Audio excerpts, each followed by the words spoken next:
बिदअती को भी कभी अल्लाह अपनी रज़ा की तौफीक नहीं देता जब तक वो बिदअत छोड़ नहीं देता। हदीस के अल्फाज सुनिए, इन्नल्लाह इह्तजर तौबत अन कुल्ल साहिब बिदअह। दूसरी रिवायत है, इन्नल्लाह इह्तजज़ अन साहिब कुल्ल बिदअह।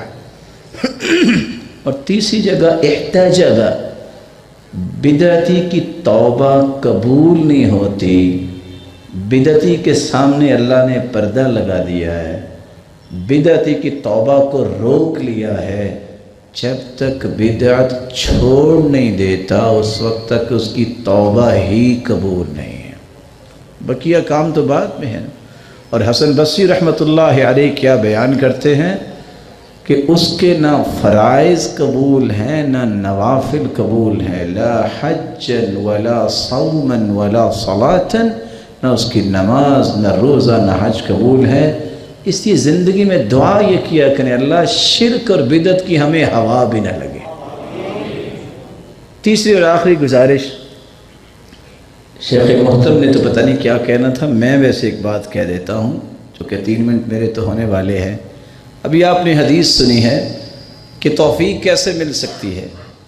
मुवफ़्फ़क़ के लिए एक नुक्ता ये भी है कि वो सदका करने को बड़ा पसंद करता है।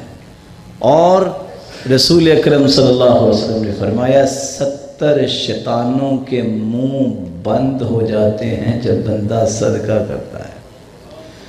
और दूसरी रिवायत के अल्फाज है, तदफ़अु 70 बाबन मिनल बला, 70 बलाओं टल जाती हैं जब इंसान सदका करता है। और यहया बिन मुआज़ कहते हैं, ये पहला दाना है जिसका वज़न क़यामत को होगा एक दाने का पहाड़ जितना, वो सिर्फ सदके का दाना है।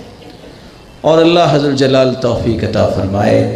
ख़ुसूसन आपने जो हदीस सुने उसकी रोशनी में, जो किसी का कर्ज़ दूर कर देता है या मुआफ़ कर देता है तो अल्लाह अज़्ज़ल जलाल उसको वारिस का साया भी देते हैं, और साए के साथ साथ उसके कदम जन्नत में जमा देते हैं जब सबके पाँव उखड़ रहे होते हैं।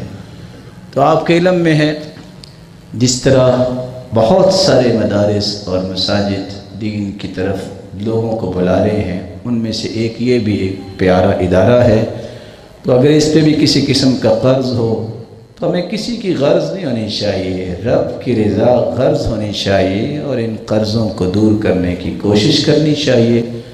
तो ये 9 लाख रुपया 9 रुपये ही समझिए, क्योंकि जब वो 8-10 उलमा बैठे होते हैं तो कोई मसला पूछने आए ना तो कोई जवाब इतना देता है, क्योंकि उसको एक हदीस पता होता है। मेरे जैसे चौपी रहते हैं कि आते ही कुछ नहीं है, इनकी सुन लें। तो जो बड़े उलमा होते हैं वो थोड़ा सा बड़ा जवाब देते हैं, जो मुहद्दिस टाइप होते हैं वो कहते हैं बैठो, वो पूरी बात समझा के भिजवाते हैं। तो हर एक अपनी सलाहियत के मुताबिक जो है वो खैर सदका करता है, तो मालदारों को भी अपनी सलाहियत के मुताबिक इस काम को इख्तियार करना चाहिए। अल्लाह अज़्ज़ल जलाल हम सबको तौफ़ीक से नवाजे, और अल्लाह अज़्ज़ल जलाल हमें ऐसे लोगों की सफ़ में शामिल फरमाए। कुछ साथी है ज़रा साथ शामिल होगा ज़रा, कि ये कर्ज़ा मुकम्मल होना चाहिए। अल्लाह क़यामत को आप सबके बोझ हल्के फरमाए और इसके एवज़ में जन्नत में अल्लाह अज़्ज़ल जलाल आपके लिए आसानी फरमाए। वस्सलामु अलैकुम।